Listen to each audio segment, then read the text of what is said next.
up, our economy slowing down, we can do better. And it's not tax and spend economics.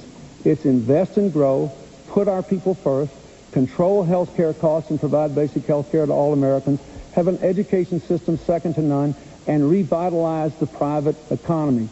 That is my commitment to you. It is the kind of change that can open up a whole new world of opportunities to America as we enter the last decade of this century and move toward the 21st century. I want a country where people who work hard and play by the rules are rewarded, not punished. I want a country where people are coming together across the lines of race and region and income. I know we can do better. It won't take miracles, and it won't happen overnight, but we can do much, much better if we have the courage to change. Thank you very much.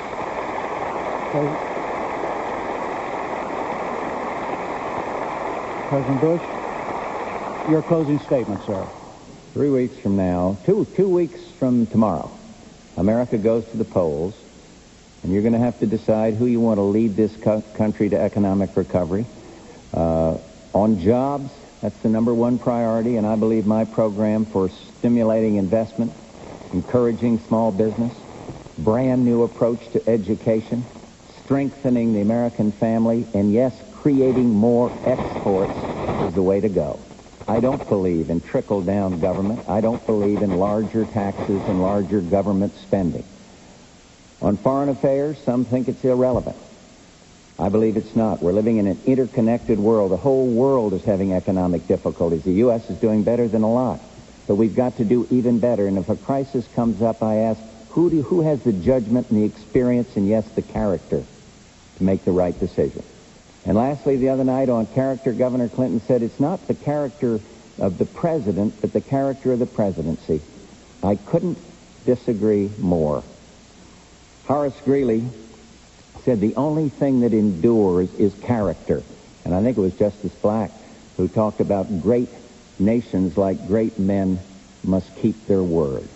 And so the question is, who will safeguard this nation?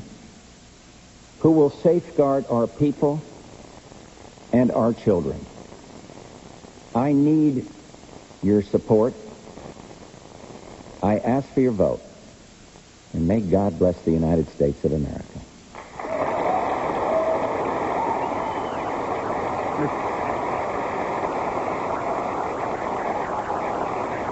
Mr. Perot? Mr. Perot, your closing statement.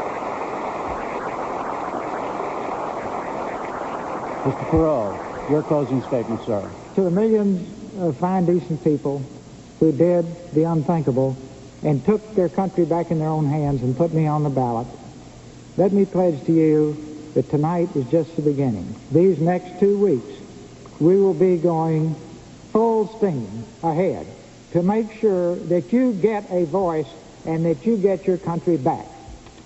This Thursday night on ABC from 8:30 to 9, Friday night on NBC from 8 to 8:30, and Saturday night on CBS from 8 to 8:30, we'll be down in the trenches under the hood working on fixing the old car to get it back on the road. Now, question is, can we win? Absolutely we can win because it's your country. Question is who do you want in the White House? It's that simple. Now, you got to stop letting these people tell you who to vote for. You got to stop letting these folks in the press tell you you're throwing your vote away. You got to start using your own head.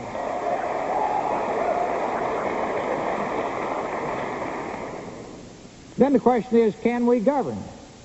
I love that one. The we is you and me. You bet your hat we can govern because we will be in there together. And we will figure out what to do, and you won't tolerate gridlock. You won't tolerate endless meandering and wandering around, and you won't tolerate non-performance. And believe me, anybody that knows me understands I have a very low tolerance for non-performance also. Together, we can get anything done.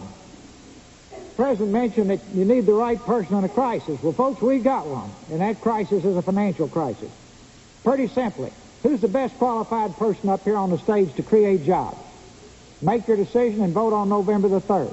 I suggest you might consider somebody who's created jobs. Second, who's the best person to manage money?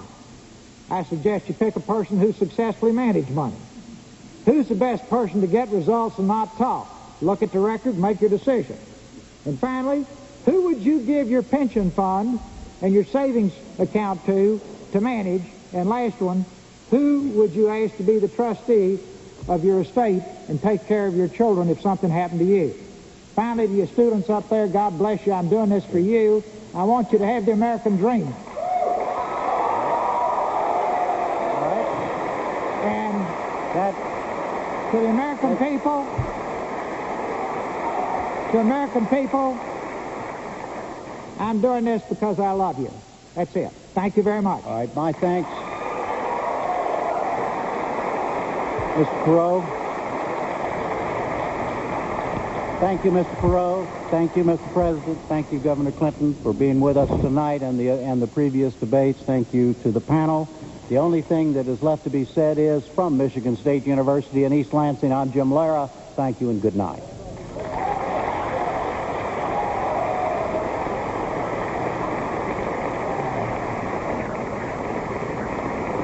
And so ends the third and final presidential debate of this series, all compressed, as you know, into a handful of days. May be a tad cynical to say so at the end here, but if you think you've heard some of what they said, particularly in those closing statements tonight, you're right. They have said it so many times in this campaign, which is why it sounds familiar. Each of them being greeted by their families, of course, families who have been very supportive in each case of the candidate and who have been to each of the candidates useful in one way or another in the political arena so far this year. Mindful of what Mr. Perot said about the press this evening, we have with us our focus group. Some of the undecided voters have been watching all the debates with us, and we're going to hear from them in just a moment. And bearing in mind, as we try always to do, that your judgment at home is the essential one, and but not apologizing at all for the wisdom of my colleagues like Jim Wooten, who's out there in Michigan. Jim, tell us what you think you saw in this debate that might have differed from the others. Well, it seemed to me that Ross Perot was much more intent on bookending the president tonight with Governor Clinton. What we heard tonight was Ross Perot, not Governor Clinton, raising Saddam Hussein and General Noriega. What we heard tonight was Ross Perot suggesting that the banking crisis is worse than the president is saying. I had exactly the same impression this evening. I wonder if Jeff Greenfield did. Jeff, do you think that Mr. Perot inadvertently, or perhaps not inadvertently, here seemed to be banging on the president rather harder than usual? Without question. In fact, I think it was a big break for Clinton, because I think tonight, more than others, George Bush had his act together. He knew exactly what he wanted to say about Governor Clinton. I think he used the word pattern about 15 times once he discovered that that was the main theme. There's a pattern here of waffling. And Perot, hammering at George Bush on issues like Iraq and like the economy, I think deflected Bush to some extent from what otherwise would have been, I think, his most effective performance, particularly in raising doubts about the governor. Okay, just to tell our audience at home, we're going to come back in a minute or so and talk a little more specifically about some of the issues that came up tonight, but also for an early cut at it, reaction from you, Cokie Roberts.